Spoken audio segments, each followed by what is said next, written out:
Thank you all to the very first Bee Talks by the Milton Bee Club. Little round of applause for us. I call Bob the godfather of Georgia beekeeping and beyond. But he's actually graced us with his presence here because the coming weeks he'll be on the road quite a bit at some venues with thousands of people. So, it's very special to have him here. So without further ado, the one and only Bob Binnie. So with an introduction like that, there's no pressure, right? No pressure. So, it is a pleasure to be here, and I really enjoyed that talk on monarch butterflies. And it was interesting in that I learned something. It was unexpected. I really did think you were going to say chemicals, and I'll go down that road, because I go down that road all the time with bees. I think chemicals are a big issue. Looking at it from a beekeeper's perspective, what's happening to our insect population is appalling. Jennifer Berry said something at a lecture lately, and I actually called her on the phone to make sure I understood her correctly. And she said there's research in Germany that is showing that 78% of the biomass of insects on the planet has disappeared in the last 30 years. That's a staggering number. I mean, I'm not even sure what to make of that.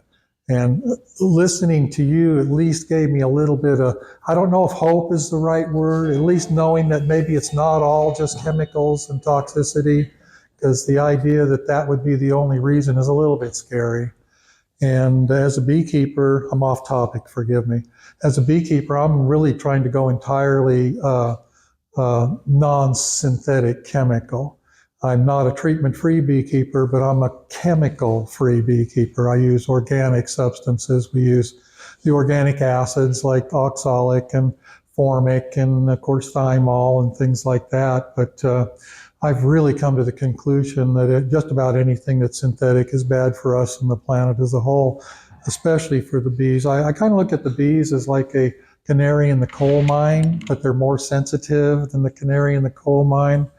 And I've got a whole talk, which is a talk I'm going to be doing at some national conventions this year on the chemical problem, synergistic effects of chemicals in our beehives, really stemming from old comb and how the comb absorbs chemicals, and then the stuff we pile in there, and suddenly you've got a toxic soup that the bees can't overcome. And I thought that's where you were going to go. But I really appreciated your talk very much. So I have a friend, my next door neighbor is a naturalist, and he does talks for the Sierra Club and the Audubon Society. He's just kind of a well-rounded naturalist, and told him what I was going to be listening to. And he's very keen for my report to see what you had to say. We talked about monarch butterflies just yesterday, and so he's very interested to hear what I have to say about your talk. Anyway, my talk is something completely different, and it has to do with honey. I've come to be well-versed in honey, kind of by accident, kind of been forced to. Somewhere along the way, I went from being a beekeeper to what in the industry is called a producer packer. You have producers, honey producers, you have honey packers, and then there actually are quite a few of us that are considered a producer packer. Now, small beekeepers that have 10 colonies are producer packers, right? They're packing all of their honey. But in the industry, when you say producer packer, it means somebody that not only produces honey, but also someone that purchases honey and packs it for sale.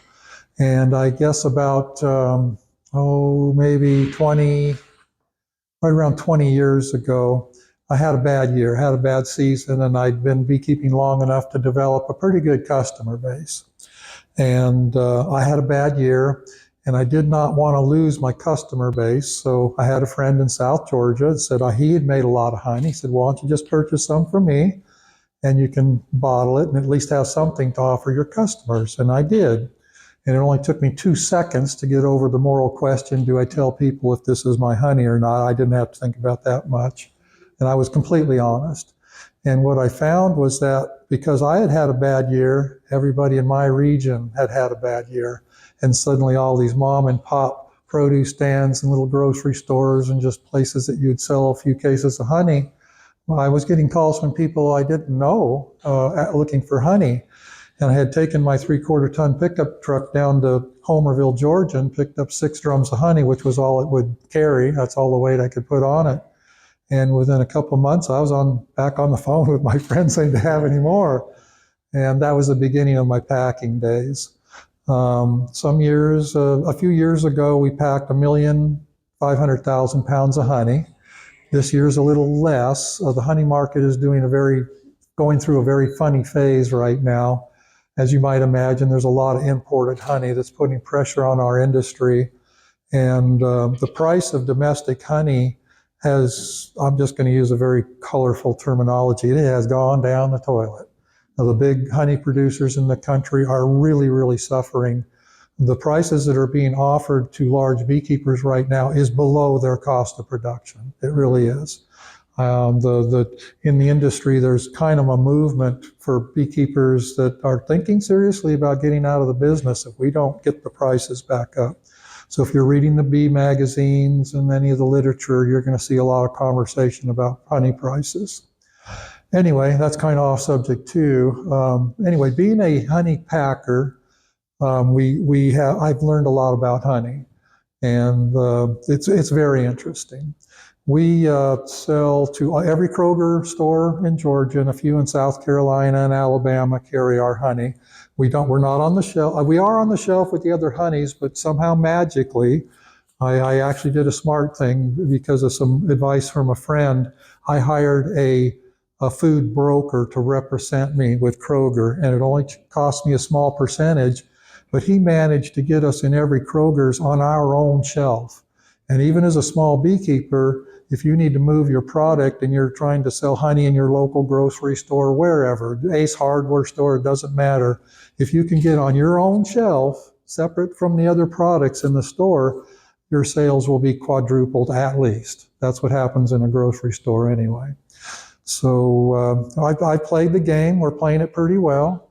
When you walk in our store, which is in Lakemont, Georgia, Lakemont is... how would you explain it from here? Gainesville, Georgia, that's 985. If you just keep going north, turns into 365, turns into 441. You're going up through North Georgia, you pass through Tallulah Falls and on into Dillard. We're right on that road we're 5 miles north of Tallulah Falls. We are in the mountains, and it's Rabun County. Rabun County is the most northeasterly county in the state of Georgia. I actually have some of my colonies in North Carolina over the border on the way towards Franklin or Cherokee up through there, Smoky Mountain National Park. And if you get a chance, our store is actually worth stopping at. How many here have been to oh my gosh. Okay, I don't even need to talk about it then, do I? I didn't expect that. I thought maybe 2 people might say that. But that when you walk in our door, I guess, well, our store is popular anyway. When you walk in our door, that's the first thing you see. And what you can't see is that sign right there. You can see a few of the words, and we explain where every variety of honey came from. We have honey currently from California. See if I can remember all this. California, have 2 honeys from California, black sage and orange blossom. We have honey from South Dakota, clover. Honey from North Dakota, clover and canola. Honey from Michigan, which is basswood, purple star thistle, blackberry, clover kind of mix. Honey from Wisconsin, which is much the same. Honey from New York State, which has black locust thrown into the mix and some other things. Tennessee, it's hard to remember them all. Florida, of course, yeah, Florida. We have Tupelo from Florida. North Carolina, of course, because I have bees there, and then obviously Georgia. So our local honey, we have 2 varieties. We call it Mountain Wildflower, and I'm often asked how I can tell what it is. Well, if I can't tell what it is, it's wildflower. It's that simple. And of course, I recognize I've gotten to the point where I can recognize many of the flavors from our areas. When you watch the videos, you'd be shocked how many emails and comments I get, or people coming into the store, can you tell me what this is? Well, no, I can't, because it's not something I'm familiar with. I'm not like Keith Fielder, who can tell you what everything is. He's one of the best, by the way. I was going to mention that. He's one of the best tasters I know. We're pretty good friends. Keith comes in the store every once. Saw him about 2 weeks ago. He was in the store. But I know the sourwood and then, that kind of stuff, tulip poplar, all of that good stuff. And anyway, so that's my story about how I become familiar with honey. And we're going to talk about the chemistry. This title is misleading. We're going to talk about the chemistry of honey, but also how we can affect it for the better and the worse through processing. We can actually make honey better if we're careful about it. I know that's a shock to most people. Most often, people make it worse by the way they process it, and we're going to hit on that a lot too. So the chemistry behind processing honey and how we can affect it. Let's see what we can do with that. So temperature, time, materials, moisture, crystallization, and filtration are what we're going to hit upon here. If you go online and you read a lot of the websites and the information on diets and stuff. And I myself right now, I'm trying to lose some weight. I'm trying to keep my carbs down. I love bread. I saw all those goodies out there, and I love that stuff, but it's now on sweet tea instead of sweet tea. That sugar's the worst. Sugar and bread are, for me, that's poison. But there's a thing, and you automatically want to put honey in that same category, but there's a problem with that. And that is, honey is unique. And although it's mostly sugar, honey is metabolized, it's handled by our body much different than many other carbohydrates. You even hear funny stories like people losing weight by using honey. There's some bizarre things out there. Honey has been found to have over 180 elements to it.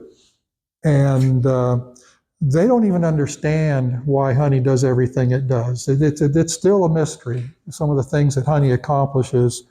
And we're going to hit upon on some of the things health-wise that honey can do for us. And it's just a very, very interesting thing. It's got stuff in there, how did that get in there? Things like gold and silver and copper and really weird elements that you wouldn't expect to be in anything. But in fact, I see my next slide. I should have started with that one. Honey is not just another sugar. And when I redo this slideshow, I need to put that first, then the next one. So let's start with temperature. Temperature affects all aspects of honey: enzymes, color, taste, and aroma. Now, honey judges, like Keith, will use color, taste, and aroma to judge honey. And, in the old, just as little as 20 years ago, dark honey was almost hard to sell. People wanted to tell you that the light honey was the best. And nowadays, that's almost reverse. People have come to understand that the dark honey is actually better for us, and the reason is what makes dark honey dark is the mineral content, among other things, but the mineral content. Now, you can have dark honey that is turned dark because of time and temperature. What we're going to find here is that any change, any chemical change that occurs with honey always includes an equation. If you'll go online, you'll see this temperature does that, or this amount of time does that. It's always a half-truth when they talk like that. It is not black and white. There's always an equation. There's always more than one thing influencing honey to create an outcome, and we're going to get into that too. So the first thing we're going to hit upon is temperature and enzymes, and to me, that's a huge deal.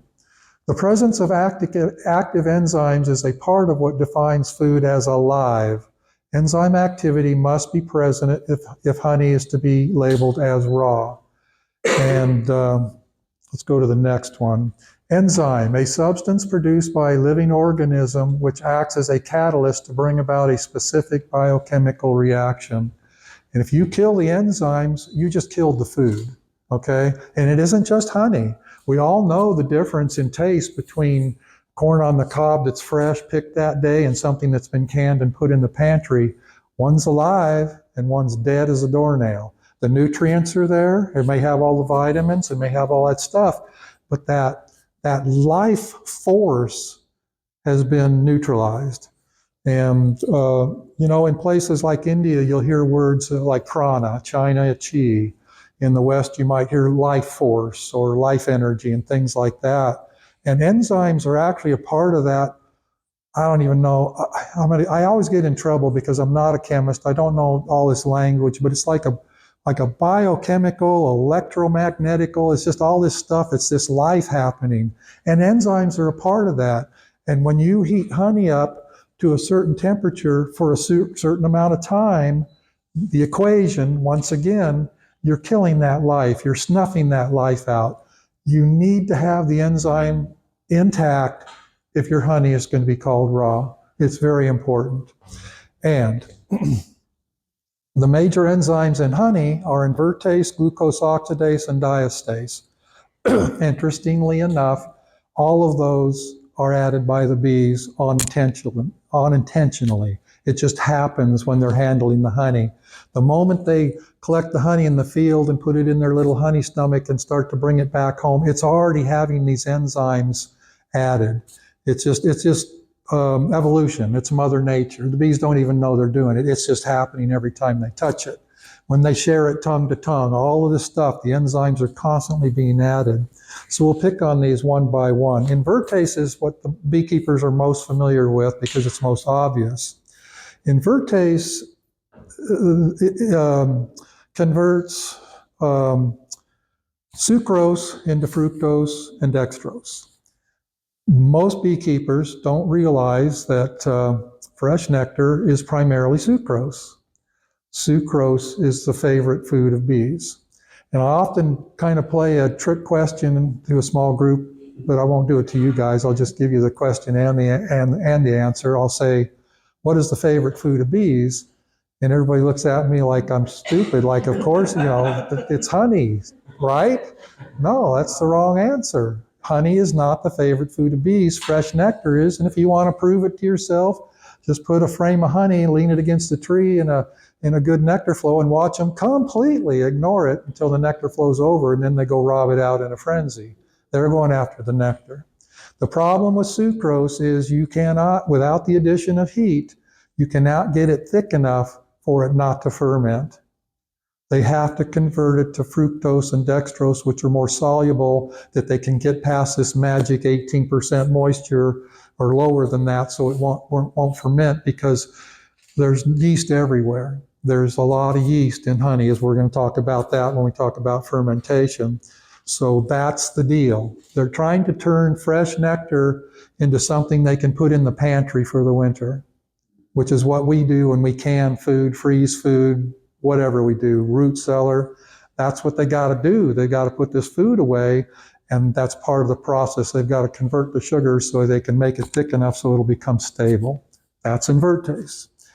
Diastase converts starch into sugar. That's a simple one, right? Okay. And diastase is an interesting enzyme, and we're going to talk about it more in a minute, because in the old days, before modern technology, they used to use they used to try to read, apparently you can tell the enzyme activity with diastase easily in a laboratory, and importers and honey packers used to use that information to tell if the honey was old or had been overheated. And we'll talk about that in a minute. The one that's really cool to me and interesting to me as a human being is this glucose oxidase. That's where we experience a lot of the medicinal properties of honey. Glucose oxidase produces gluconic acid. Gluconic acid is what brings the pH of honey so low. The average pH of ripe honey is 3.9. Nectar is not that. They need to introduce this glucose oxidase, which produces gluconic acid, to accomplish that. Why is that important? Because that pH is highly antimicrobial, antibacterial, and so on.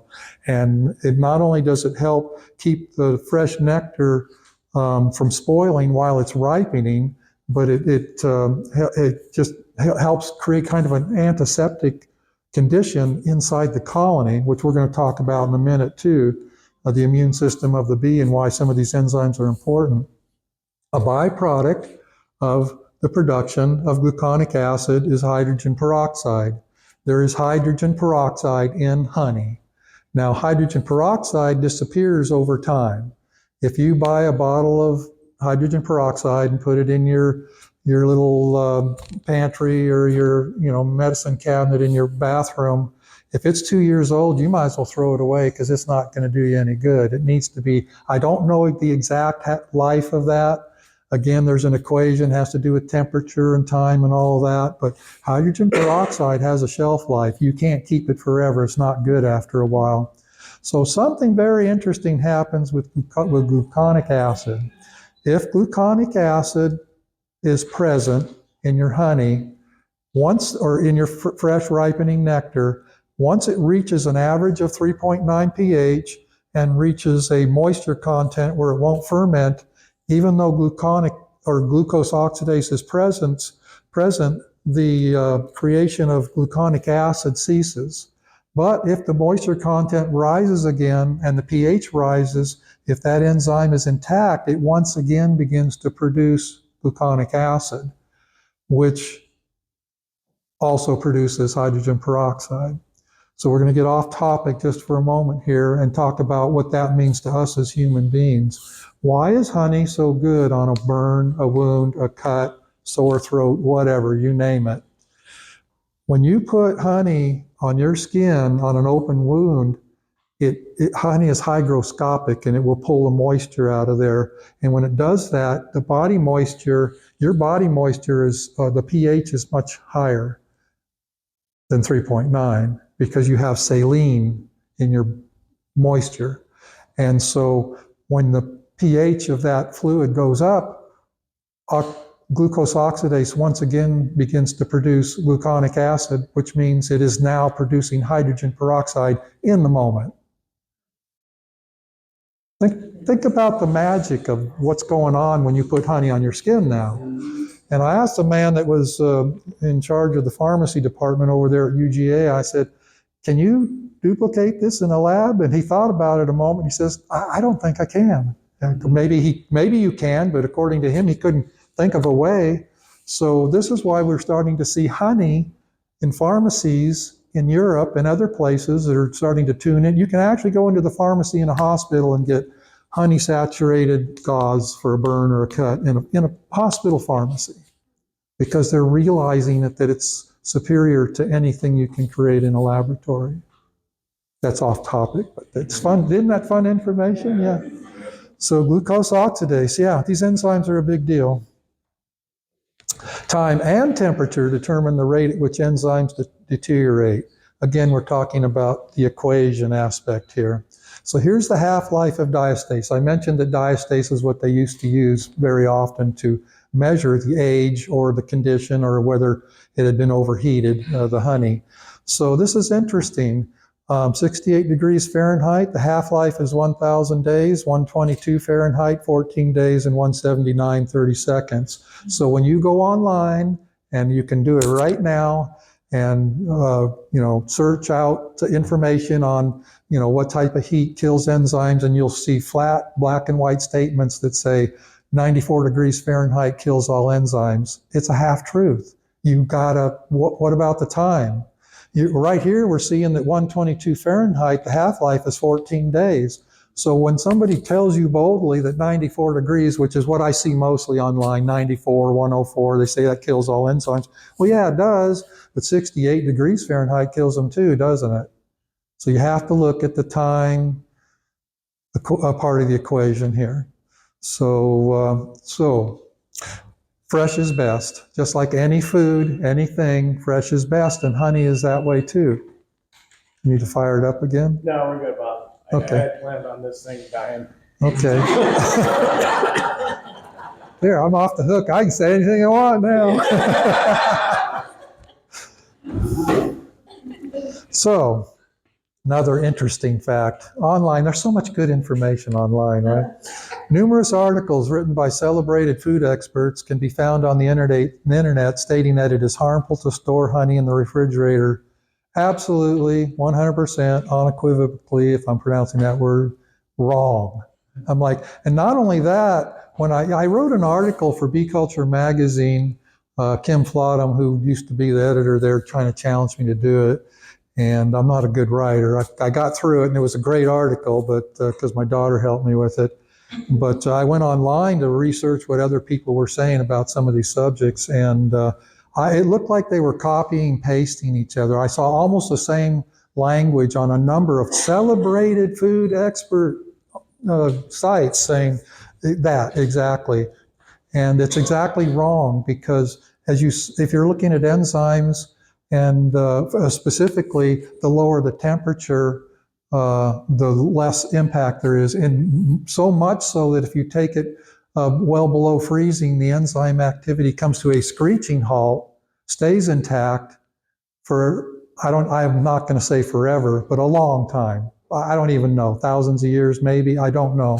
But then when you warm it back up to room temperature, the enzyme activity once again becomes engaged. It's very interesting. In fact, the next slide is saying it. Enzyme activity stops when honey is held at freezing temperatures, but returns when warmed back up. Enzyme activity does not return when it is destroyed by heat. Very important fact.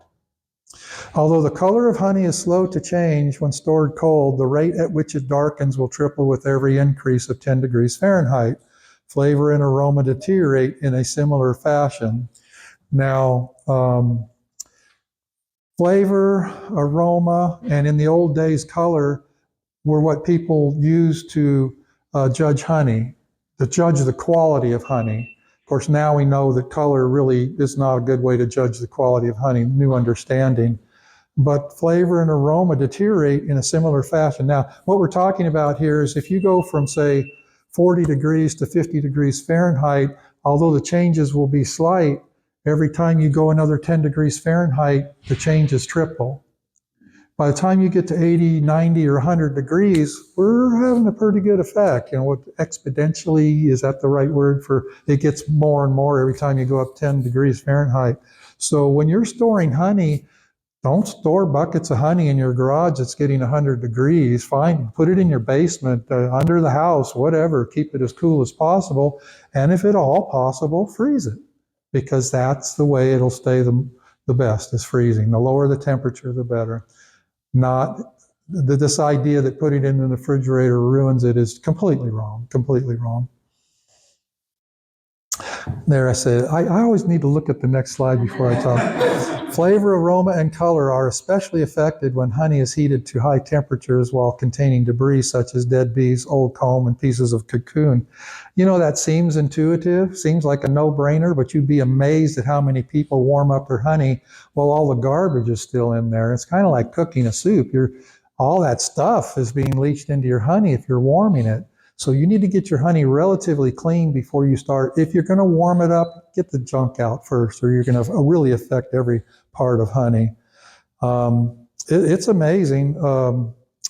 People just don't think of the most obvious things, you know. Keep your honey clean. You don't have to heat your honey to get it clean either. We're going to talk about filtration. If you just put it in a tank, all the garbage floats to the top, and then you draw it off the bottom, and it's relatively clean. So heat really is your worst enemy in all ways when it comes to honey. Separating wax from honey with heat has an obvious negative effect.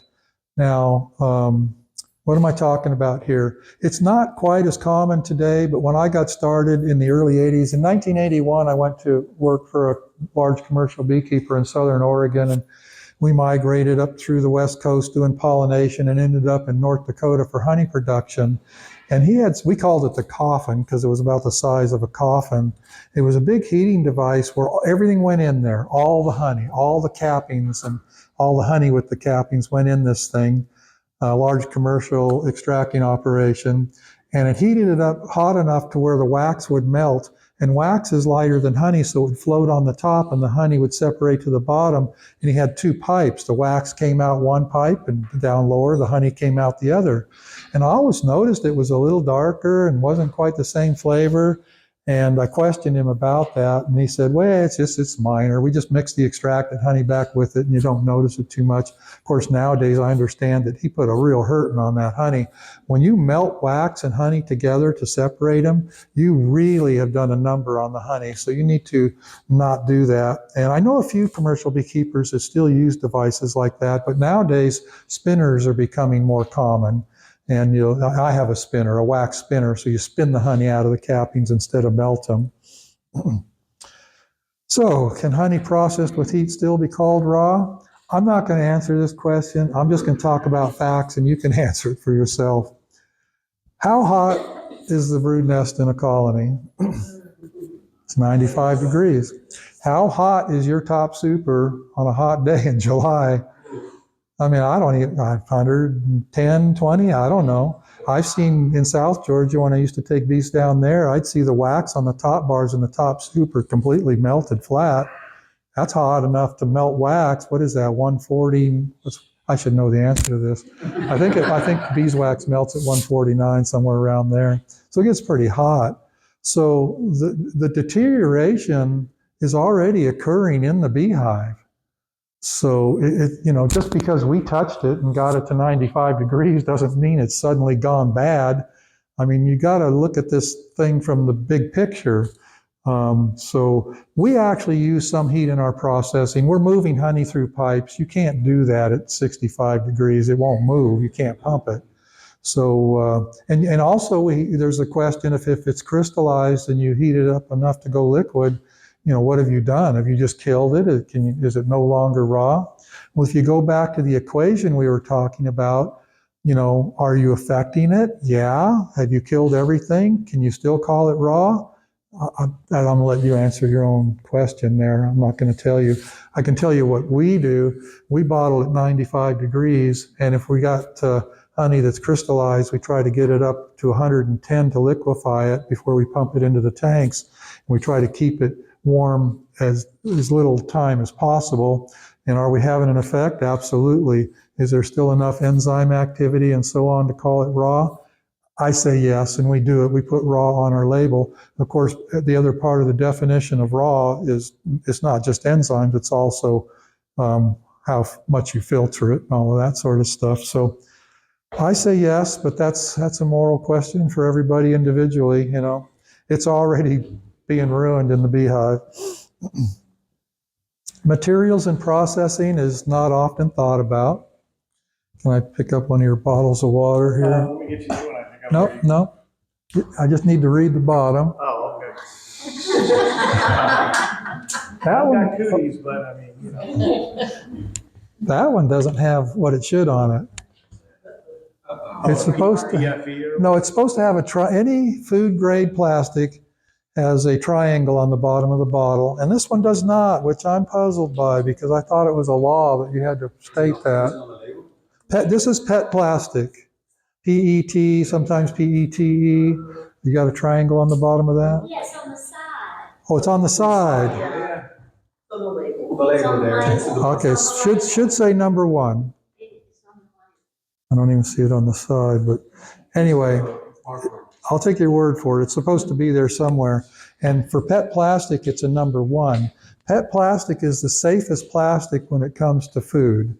I don't know what the right word is, where you want to use the word leach or etch or is it there? It's a little plastic. Okay, all right. Number one in the triangle. All plastics, when you're talking about food, should have that number in a triangle. HDPE, which stands for high density polyethylene, is a number two. That's the plastic, like you see a milk jug, that opaque plastic. We bottle honey into skeps that's HDPE. That's a number two. You need to be very mindful of the type of plastic. If you're storing honey in buckets, you need to be looking at the bottom and make sure it's a food grade plastic. And very important because honey is so acidic that I use the word etch, it's probably the wrong word, but it pulls particles out of almost everything, all materials, every material on the planet, even stainless steel. Honey reacts with all metals, even stainless steel. It just happens that stainless steel is the least well, it's not the least. I'll talk about the least in a moment. It's less inclined to lose particles or whatever you want to call it to honey. If you could put honey in a stainless steel tank and leave it there for 100 years and magically be able to take the honey out and weigh it on an atomic scale and weigh the tank, you will see that the tank lost weight and the honey gained weight. It does that. Now, stainless steel is the best for our purposes because it's the best is actually silver and gold, but nobody here is going to use silver and gold. Yeah.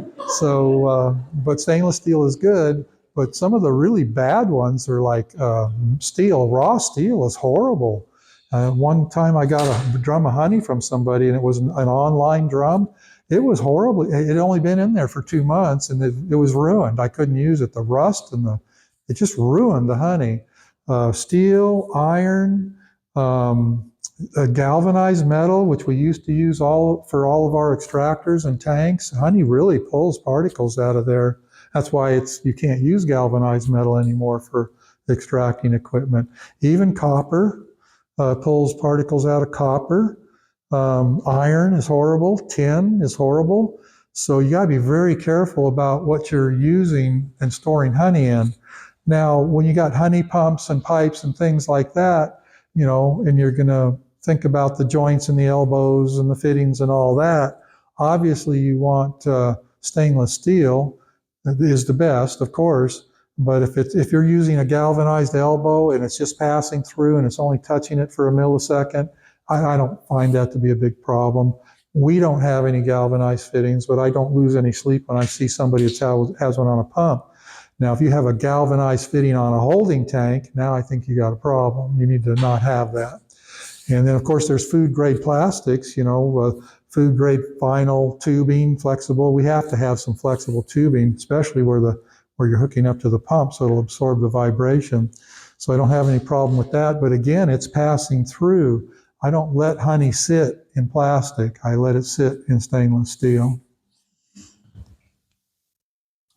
Use only food-grade plastic. We just talked about that. Actually, believe it or not, the best thing to store honey in is glass. I mean, if you want to put something in your pantry for 5 years, make sure it's glass, not plastic.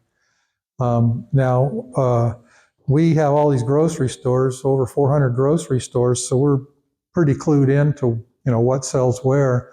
And if you put plastic besides glass in a Walmart store, the plastic outsells the glass 4-to-1. It used to be more so, as little as 10 or 15 years ago, it was like 10 or 15-to-1. The plastic would outsell the glass. People are starting to use glass more and more. I have to assume because people are becoming aware. It's scary. My naturalist friend was an ER nurse. He's very tuned into all this stuff, and he says, research lately is showing that we got plastic in our brains, and plastic is just, I'm not going to go there. That's a scary subject. Yeah, we need to not really use plastic if we can help it. I've switched from carrying my water jug around in the truck from a big gallon plastic to a gallon glass jug. And yeah, I've broken it once or twice, but I feel better about doing that. So yeah, plastic is questionable, but here we are. It's the modern age. What do you do? And if I was a mother with 3 little kids, I wouldn't be buying a glass jar. Boom, hit the floor. Yeah, you got to do what you got to do, but also have to be mindful of what you're doing so you can get away from the bad stuff eventually. Moisture in honey is a big deal, and it's one of those things that we as beekeepers can affect so easily, and very few people think about it. And it's actually an area where we can make our honey better, a better product than the bees made it. I know that sounds crazy. So honey is hygroscopic, which means it will release moisture to a dry atmosphere and collect moisture from a humid atmosphere. I have slides here showing some interesting numbers. And here in the Southeast, it's a problem. If you live in Arizona or New Mexico or Southern California, you got the reverse problem. You have to be careful that it doesn't get so dry that you can't get it out of the comb, which can happen. So transporting, storing, on-capping, extracting, and the overall handling of honey in high humidity will absolutely add moisture to the honey. Arid conditions, low humidity, will lower the moisture in honey. And here's the numbers we're concerned with. Humidity, if the honey was somehow magically 100% of it was exposed to 60% humidity, it would equalize with the environment eventually at 18.3% moisture, which is not a bad place to be. I don't like it. The books tell you 18.6 or lower. I disagree with that. They're missing part of the equation. They're leaving something out, which we'll talk about in a minute. 50% humidity, 15.9. I like 15.9. That's a good number for me. And look what happens at 80%. Now, I know we might be a little wetter than you guys up there, but every morning in the summer, we get up to between 80 and 100% humidity every single morning. Very rare is it drier than 80%. And I'll bet you're not far off here. You might be 10% drier than we are. We get a lot of rain up there, but it's a lot. Now, I know by middle of the day, it's moderated to 40% or 30 or 50, whatever it happens to be. But, you know, there's a lot of humidity out there, and then at night it goes right back up. So if your honey house is your garage, that's the same humidity as the outside air, and you're storing supers in there and holding tanks and all this stuff, guess what you're doing every second of the day? You're absorbing moisture. And that's why no matter what what you're extracting honey, it needs to be a dry environment. So every second of the day, you're losing moisture.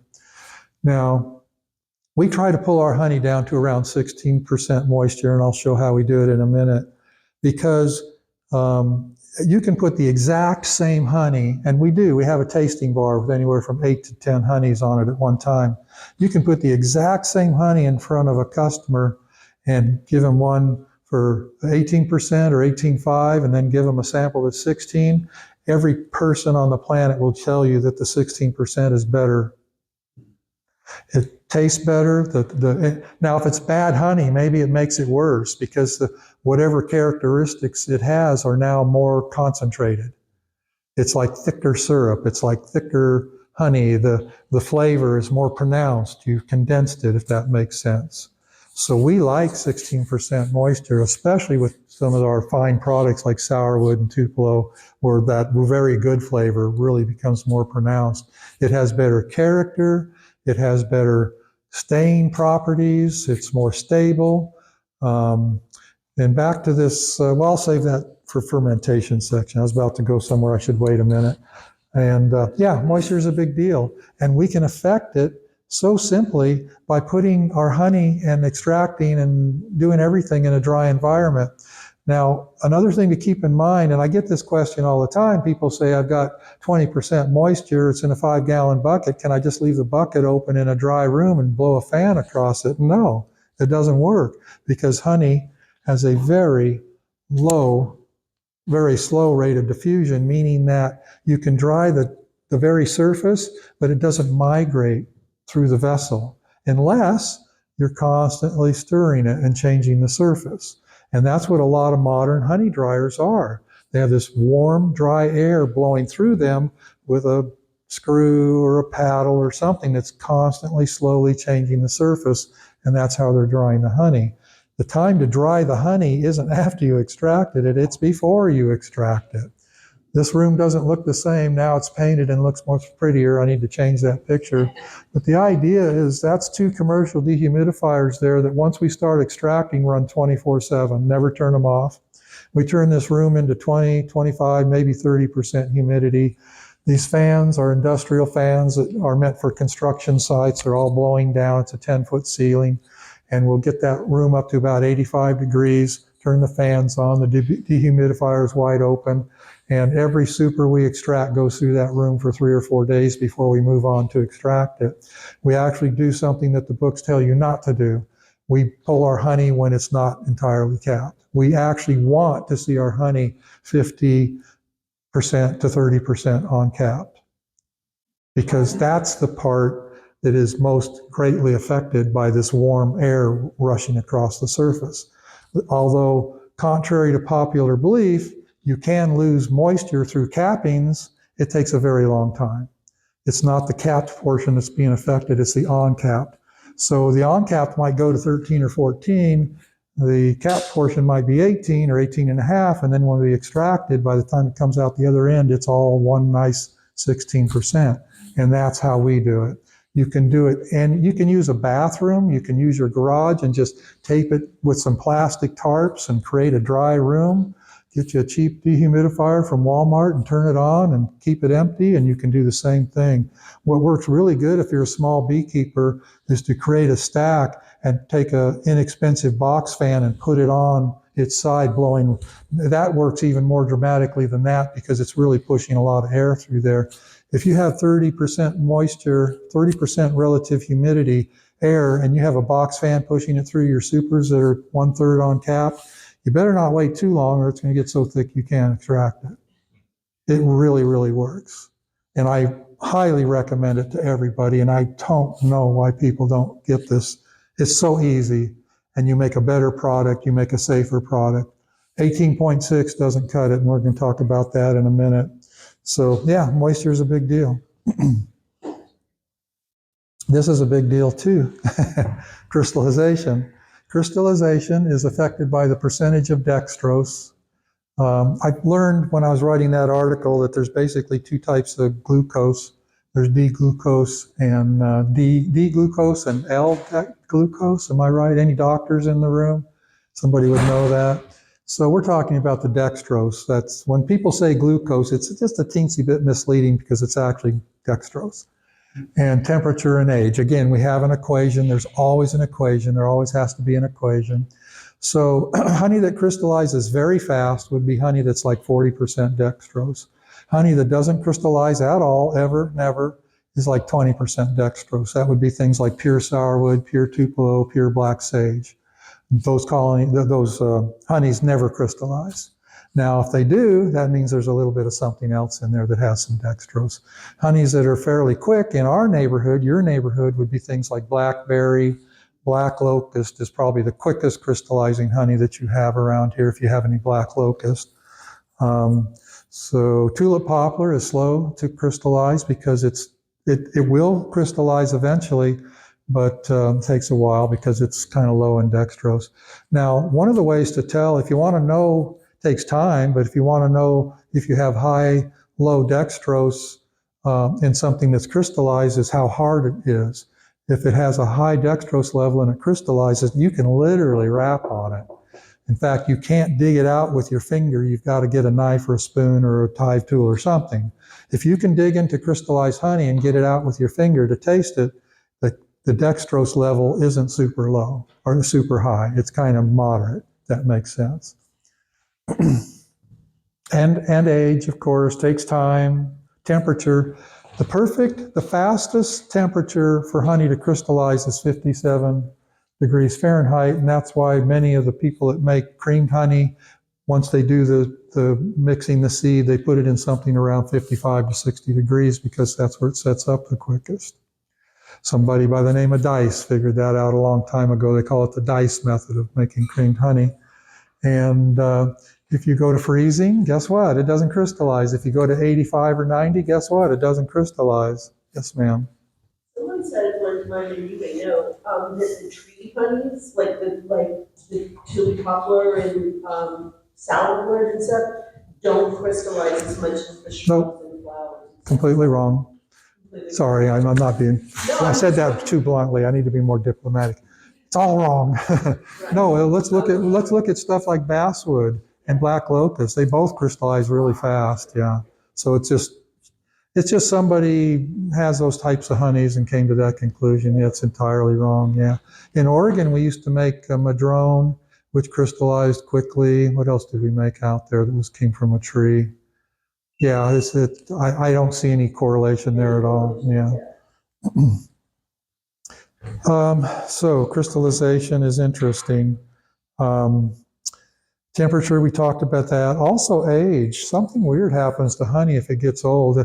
I'm sure there must be at least one person in this room that forgot some crystallized honey in their pantry and 10 years later found that half of it was now liquid. It's like the crystallized bottom was kind of soft and the top is now liquid, albeit very dark because it was very old. What's happened is that dextrose changes, it reverts or converts back over to fructose and other sugars with time and temperature and age. If you store it at a high temperature, that change happens more rapidly. If it's at a cooler temperature, it might take 20 years, but eventually the dextrose kind of changes to other things. So age is a part of it too. Yeast and fermentation. The yeasts found in honey are not the same as those used in bread and beer. The number 18.6 depends on the yeast spore content. Again, we're talking about an equation. It's not black and white. Most of the bee books will tell you 18.6 or lower and you're safe. It's not true. It's a half-truth. So I'm not sure it's even a half-truth.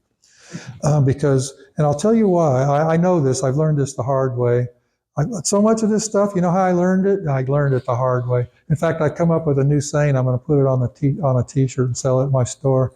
It says, if a master beekeeper is defined as a person who has made all the mistakes humanly possible, I'm getting pretty close. I've made so many mistakes.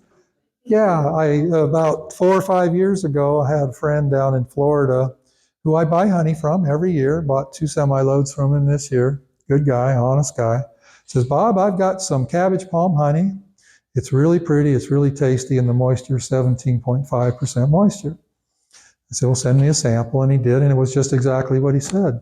So I said, well, my warehouse is full. I can start paying you payments, but can I leave it there for 2 months? He said, yeah, it's no problem. Brought it in 2 months later. Every barrel was beginning to ferment, and the moisture was 17.5% moisture. So what happens, this yeast spore content of honey is measured by how many spores per gram. A low number would be 10 spores per gram. A high number would be 1,000, off the charts. And so I don't know what the spore count of cabbage palm honey is, but it's obviously really high.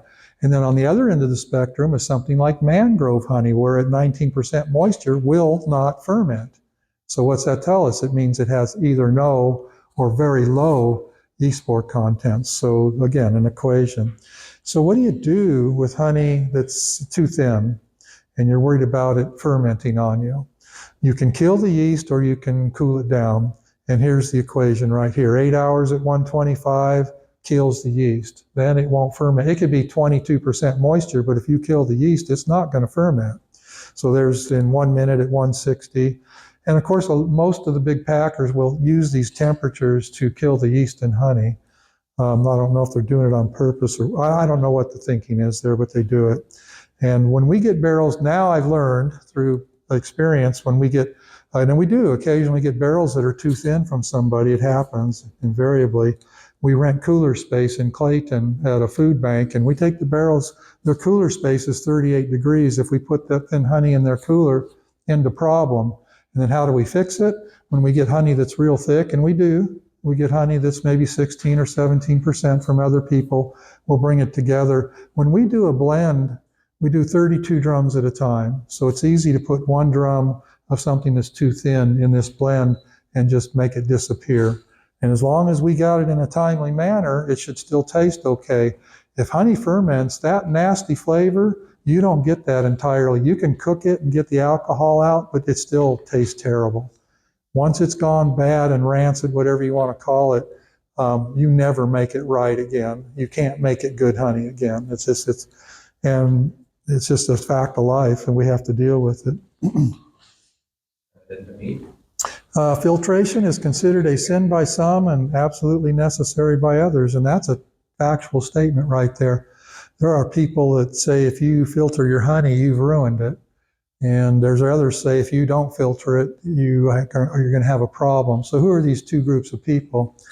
If I was Sue B and I had to put honey in a warehouse that sat for 4 months before it went to Walmart, or it sat in their warehouse for 4 months, and then it went on the shelf for 4 months, if it has particles of anything in it, it can tend to cause crystallization quicker, because a particle of dust can be a platform from which the sugars can start to bind and create this chain reaction. And also, and I think, let's go one more slide up here. Before I get away from that, that's the filter we run our honey through. You can read a newspaper through it.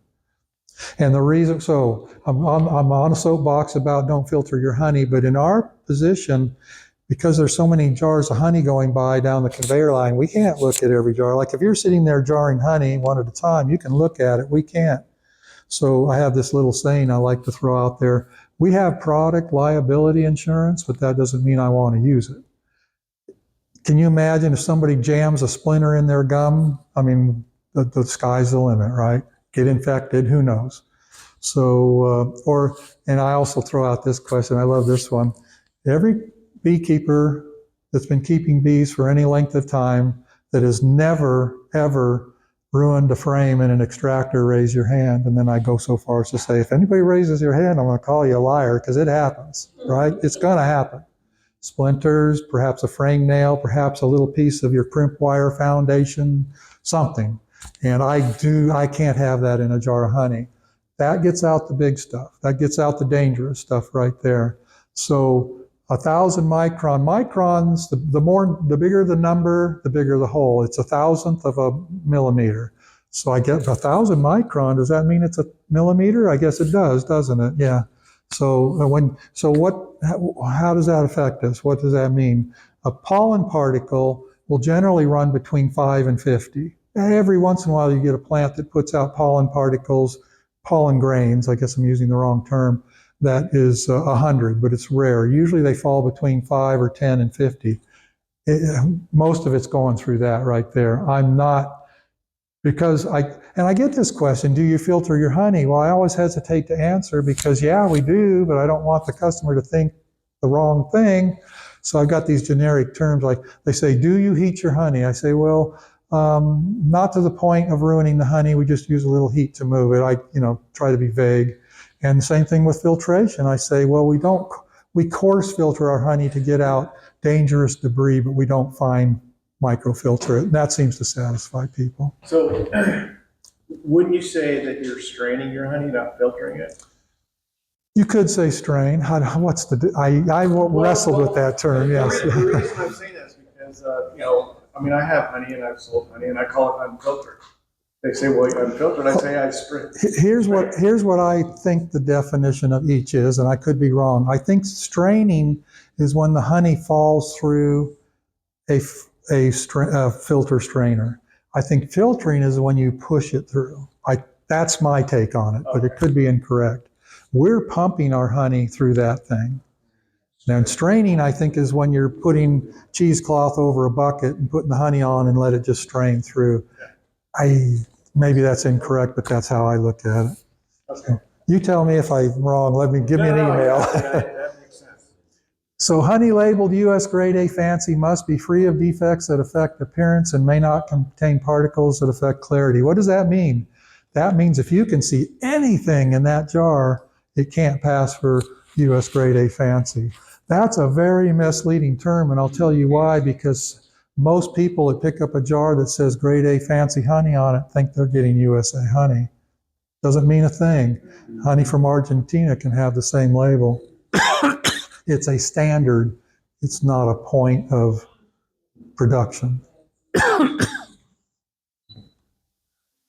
They need to change that. I don't know what kind of wording. They need to tweak that a little bit so it's not so misleading. Yes, ma'am. So I'm going to jump back just a little bit to the fermentation. If you have frames that have wax on them, and I like froze them at one point and then stuck them in a plastic bag because I'm going to reuse them later, they now smell fermented to me. They smell okay.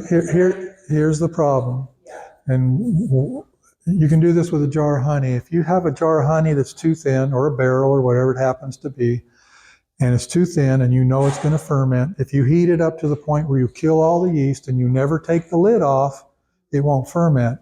But the moment you take the lid off, it is now once again suspect, because yeast is everywhere. Yeast is everywhere. It's on my computer. It's on the doorknob. It's on your seat. It's in the air. I don't know how many millions or thousands. I don't know that, but it is everywhere. So if you take your frame and freeze it, first of all, you're not killing the yeast by freezing it. So if it goes back to room temperature, now it can ferment. If you heated it to kill the yeast and you put it in the air and then put it in something that was, airtight, you've reintroduced it to yeast. So freezing doesn't kill yeast. Once you go back, you have to be above 52 degrees for the yeast to go active again, but it will happen unless you kill it. Can I use those sprays on the hive or no? Okay, so interesting thing. Just like we as humans can metabolize a little bit of alcohol without getting sick, the bees can too. But just like we as humans, if we have too much to drink, we're going to get sick. And the bees are the same way. If you give them too much alcohol, it's going to give them dysentery. So you got to be careful. It's just a little bit of sniffy, maybe they can handle that. Yeah, but if it's like, oh my gosh, that's, no, don't give it to them, yeah. So reasons to comply with U.S. Grade A fancy standards. Rating adds consumer trust. You read it, you say, oh, this is good stuff, right? Okay. Honey appears clean and attractive to consumer, which is true. If you're a housewife and it looks beautiful, that probably means something. Minimizes crystallization, which adds shelf life. We talked about that. So this consumer trust, just that label means something to most people. Grade A, U.S. Grade A fancy. I mean, it tells you that it's a good product. It may be bad honey, but at least it passes that test. And it appears clean and attractive to a customer, which in my view is, let me finish my sentence and then in my view, is exactly the opposite of what it should be. I want the little minuscule particles of beeswax and propolis and pollen in there. To me, if you get the honey so clean that all that stuff's gone, I think you've taken much of what makes honey special out of it. Yes, sir. I go to Publix and I go in the international corridor and I get cookies. It says made in France. Why can't we do it with honey? Name the origin of it. They've cooked with honey? Or even the label honey. Yeah. Protect that a bit better. Just like this fancy. I don't know how many people here are familiar with Ayurvedic medicine. Anybody heard of that? Raise your hand.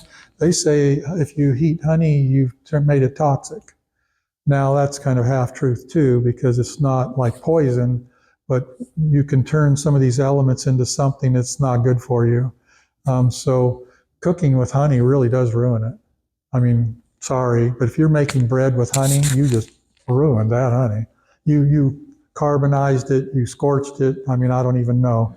And so which leads most people, I always get this question, so I'll just answer it right now. Well, what about my tea and coffee? Well, let's go back to the equation part. If you let your tea get the temperature to go down far enough to where it's ready to drink and you stir your honey in, you haven't just ruined your honey. Now, if you put it through the coffee maker at 100 and whatever it is, 80 degrees, how hot's honey when they make it? Yeah, you've done a hurting on that honey. You've ruined the essence. It's still better than sugar. Let's be clear on that. But that life essence we talked about, all of that enzyme stuff, it's gone. So the country of origin does not have to be on a. It's supposed to be. My understanding is, and yeah, that's another soapbox. There's nobody out there policing this. So the law says if it's 51% or more of a given thing, then you can label it that. In other words, if it's 49% foreign honey, depending on the state, you may not have to put that on the label. Which is also honey. If you like to call something blackberry honey, it only has to be 51% blackberry honey to legally call it that. But again, there's nobody out there. There's no honey police. Yeah. Reasons not to comply with you. We're almost done, by the way. I know I'm probably stretching my time. Reasons to not comply with U.S. Grade A fancy standards is it requires high heat and fine filtration. A filter so fine, in fact, that you can't see daylight through it. That's pretty fine, which eliminates some of the benefits of raw honey. Before you decide to go ultra raw, remember that not all debris is created equal. Yeah. So, if you can look at what you're doing, and I've actually seen some articles that were very critical of anybody that created any type of filtration at all, and that ultra raw honey was the best. Well, back to the splinter, dead bees, I think this is the last slide. Does honey go bad? You betcha. Yeah, absolutely. Here's the problem. the word bad and spoiled are not synonymous when we're talking about honey. And they found National Geographic had an article 10 years ago where they found some honey in an ancient tomb in Egypt and said it was edible. That doesn't mean it was good honey. Maybe you could eat it and not get sick, but after all what we just watched here, we know that was no longer good food. So does it go bad? In my view, I say yes. But if it's packaged properly, it won't spoil, it won't go rancid. You can save it for thousands of years and it won't be blowing the lid off the container if you pack it right. But everything that's good about it is all already gone down the toilet. That is the last slide. Does anybody have any questions? Yes, ma'am. So with old honey, how do we figure out what to do with it? I mean, there's obviously taste, but can we cook with it? If we know it came from safe hives, can we feed it back to the bees? How do you know at what point, what do I do with this old honey? Well, when you say old, I'm going to ask you a question. How old are we talking about and what temperature has it been 4 stored years at? kept in a garage in plastic. Yeah, it's probably not desirable food anymore. And, these preppers and all these people that are trying to keep food for long periods of time, and we're kind of one of those. My wife's got her little hoard in the corner in case the world blows up or something. And we just freshen it up every couple of years. And so I'm not answering your question, am I? I don't know. It's really your call. Yes, you can feed it back to the bees. The bees, if you dilute it 50-50 and feed it to the bees, they're going to rework it. They're going to introduce enzymes again, and they're going to change it with water. Yeah, but you have to be so careful because once you dilute honey, it ferments so fast. You have to get it fed really fast. You can't put it in a feeder that takes 2 weeks for the bees to take it. Freeze it until it's ready, or keep it below, in the fridge, whatever. And then put it in some sort of feeder where they get it done in a day or two, because it will ferment in a hurry. Yeah. Yes, ma'am. So do you think that pulling the honey from the hive, frame by frame, as soon as it's capped, is better to preserve everything beneficial about the honey? It is if you're not going to try to run it through a drying environment. If you're not willing to do what I recommended, to put it through a drying exposure for a few days, then yeah, the closer to capped it is, the better off you are. Now that drying thing is, you're not killing things, you're not ruining the honey. People think that, well, if it's not capped, then it hasn't gone through the total curing process, but it's like 99.9. The enzymes are there, it is what it is when 2/3 of it is capped. So I'm thinking like in the spring, when you are going through your hives, and I'm just talking like 10 hives, if you're looking at your frames and it's like, okay, this frame's ready to go, and you just get Sure. it off and Yeah, absolutely. right? Don't One let it frame at a sit there time. for months. Yeah, if you don't have a lot of equipment, it could be a way where you could extract a few frames and get them back without having to add another super. In third world countries, they do that all the time because they can't afford the extra equipment. Yeah. Some countries, they go right into the brood nest. There aren't any supers. They take frame or two out of the brood nest and then put it back. Yeah. So somebody, yes, sir. Yeah, so going complete opposite direction with moisture content in your honey, think about it from a commercial perspective, in the cocktail world. I mean, they're starting to, lean towards using agave nectar or honey, more natural products. And so if you wanted to produce a commercial product for, say, bar spaces, increase that humidity, and usually they do like a 50-50 water to honey ratio to make it a syrup and use it in their products. Have you ever experienced or experimented with any? Yeah, I'm not an expert on that. We can throw out theories and say if you kill all the yeast, maybe it's good for a while. Yeah. But I would recommend that if you do that, you keep it in the refrigerator. Okay. And do bartenders do that? Do they keep stuff in a I'm cooler? thinking from like a commercial perspective of selling it retail, or wholesale. Well, okay, here's a good one for you. And maybe this proves the point. We sell honey to a fellow that makes elderberry syrup commercially, and it's pasteurized when he makes it.